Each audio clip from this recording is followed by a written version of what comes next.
Questão 11. Dois fios A e B, retos, paralelos e extensos, estão separados por uma distância de 2 metros. Está aqui o fio A, fio B. Distância entre os dois, 2 metros. Uma espira circular de raio π sobre 4 metros encontra-se com seu centro O a uma distância de 2 metros do fio B, conforme o desenho abaixo. Então, aí você tem a espira circular aqui, tá? E o centro O dela está a 2 metros do fio B. Os fios, a espira e os fios são coplanares, estão no plano nesse plano do caderno e se encontram no vácuo. Os fios A e B e a espira são percorridos por corrente elétrica de mesma intensidade de 1 ampere, com os sentidos representados no desenho. Veja bem, o fio A é percorrido por uma corrente de 1 ampere, sentido para baixo. Fio B, percorrido por uma corrente de 1 ampere, sentido para cima. E expira, corrente no sentido anti-horário e de intensidade 1 ampere. Ele quer a intensidade do vetor indução magnética resultante, originado pelas 3 correntes, no centro O da espira. Fio A vai criar no centro O um campo magnético, que pode estar entrando ou saindo. Fio B vai criar no ponto O um campo magnético, pode estar entrando ou saindo. E a espira cria no centro dela outro campo magnético que pode estar entrando ou saindo. Se você somar vetorialmente esses 3 campos magnéticos, é o que ele está pedindo. E calcular a intensidade, você vai achar a intensidade do vetor indução magnética resultante, do campo magnético resultante, no ponto O. Ele deu a permeabilidade magnética no vácuo, μ0, 4π vezes 10 a menos 7, Tesla metros por ampere. Eu vou chamar só de μ, tá bom? Aí ele deu as alternativas.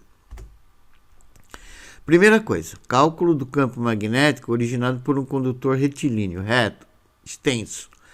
Comprova-se experimentalmente que a intensidade do campo magnético B depende da intensidade da corrente elétrica I, que percorre o fio, da distância R do fio até o ponto onde você quer o campo, e do meio, que é o μ. No vácuo, esse μ recebe o nome de permeabilidade magnética do meio e ela vale μ ou μ0, 4π vezes 10 a menos 7, Tesla metro por ampere. Matematicamente, o que está escrito lá em cima é isso, que o B, a intensidade do B é dado por μ vezes I, que é a permeabilidade vezes a corrente, sobre 2π vezes a distância, que é o raio. Não é raio, é a distância do fio até o ponto onde você quer calcular o campo. O campo é medido em Tesla no sistema internacional, o I em ampere, o R tem que estar em metros, é a distância, e o μ em Tesla, metro por ampere. Antes de calcular a intensidade, eu vou calcular primeiro a direção e o sentido do campo magnético criado por cada fio no ponto O pela regra da mão direita. Como que funciona a regra da mão direita? Simples, você coloca o polegar no sentido da corrente, ó, esse exemplo que eu dei, ó, o polegar aqui está no sentido da corrente. E aí, quando você faz isso, você fecha a mão. O sentido da fechada da mão é esse, ó, no sentido de pegar a corrente. Você fecha a mão no sentido de pegar a corrente, tá vendo? No que você fechou a mão, veja bem, na fechada da mão, o B vai estar saindo desse lado e o B vai estar entrando desse lado. Então, nesse lado aqui, ele está saindo da folha de caderno e nesse lado ele está entrando na folha de caderno.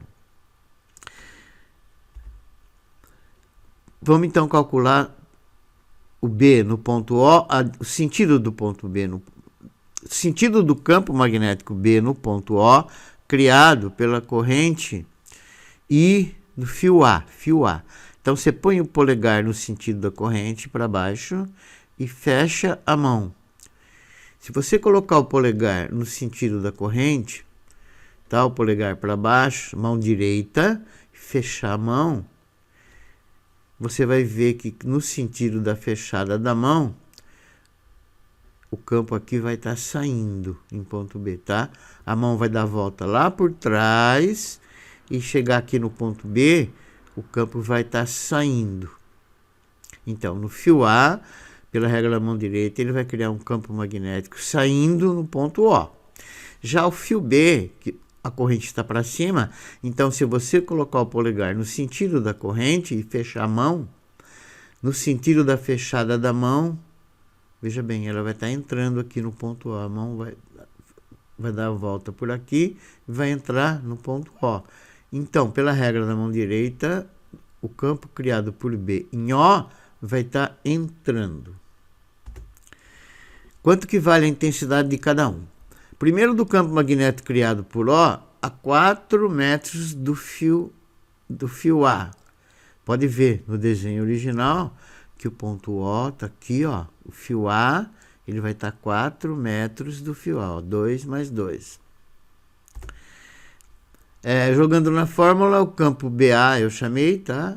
É Mi vezes Mi sobre 2πRA, que vai dar 4π vezes 10 a menos 7, que é o Mi. O I é o mesmo para todos, vale 1 ampere.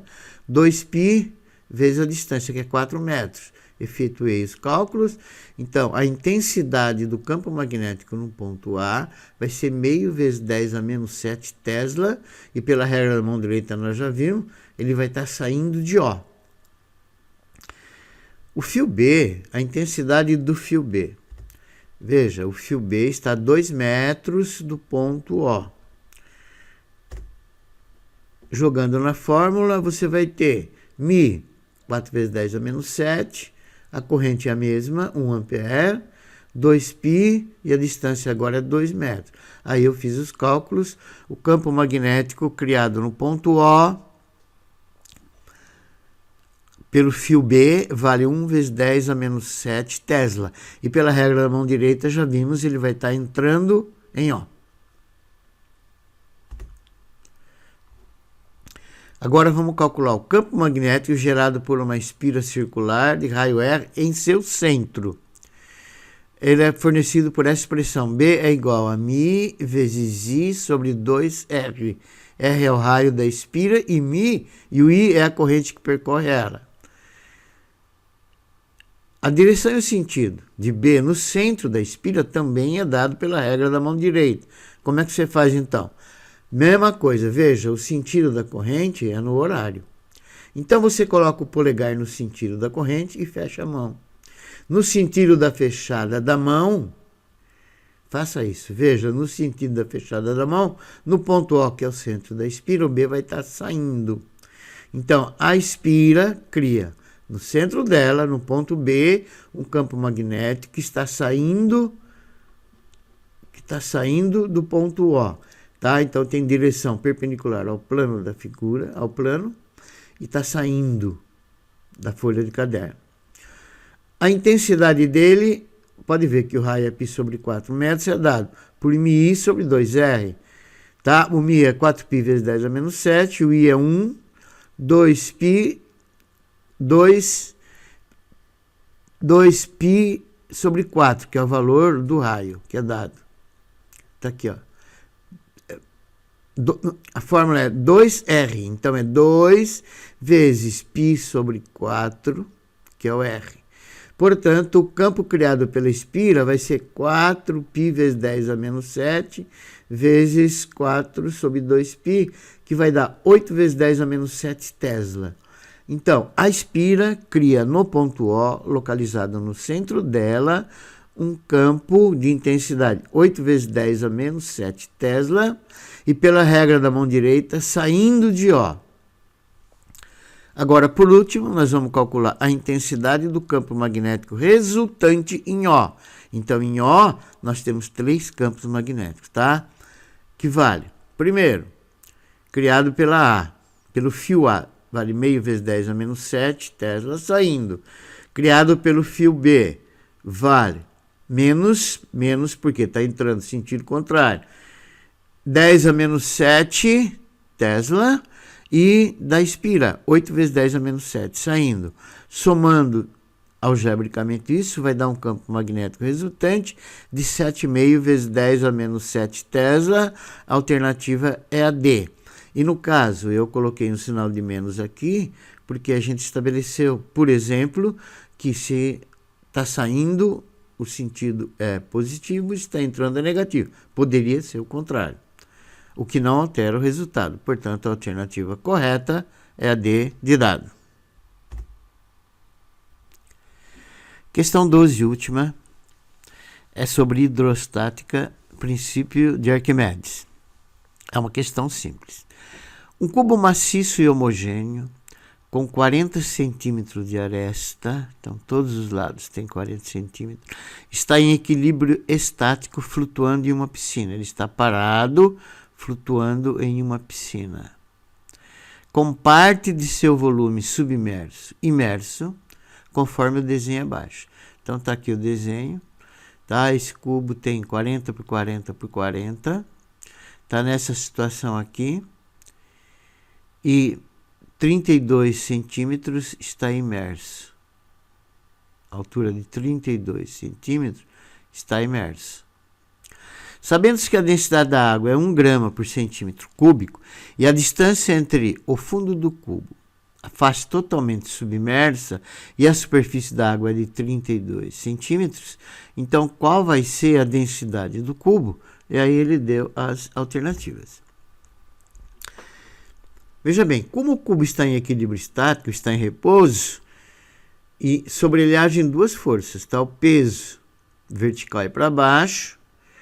Se tivesse só o peso, ele afundaria, como ele não afunda, porque tem o empuxo vertical e para cima. E a intensidade do peso tem que anular a intensidade do empuxo, porque ele está em equilíbrio vertical, ele não sobe e nem desce. O peso, ele é massa vezes gravidade. Mas a massa, o peso do cubo. Mas a massa, a densidade é massa por volume. Então a massa vai ser densidade vezes volume. Então, como P é mg, no lugar do m do cubo, eu botei d do cubo vezes volume do cubo, vezes g.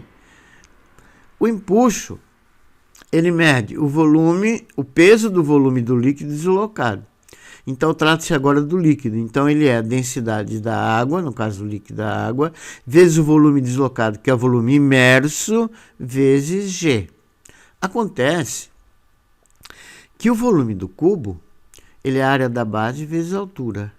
Como o cubo é o corpo inteiro, então eu vou pegar a área da base dele, S, vezes a altura, que é 40. E a mesma coisa aqui na parte imersa, no caso do empuxo. O volume imerso, a área da base S, que é a mesma, vezes o volume imerso, que é 32. Então, o S, que é a área da base aqui, cancela com o S, que é a área da base aqui. Então, ficaria que a densidade do cubo vezes a altura do cubo é a densidade da água, que é 1, vezes a altura da parte imersa. Portanto, a densidade do cubo vai ser 32 por 40, que vai dar 0,8 gramas por centímetro cúbico. E a alternativa correta é a alternativa E.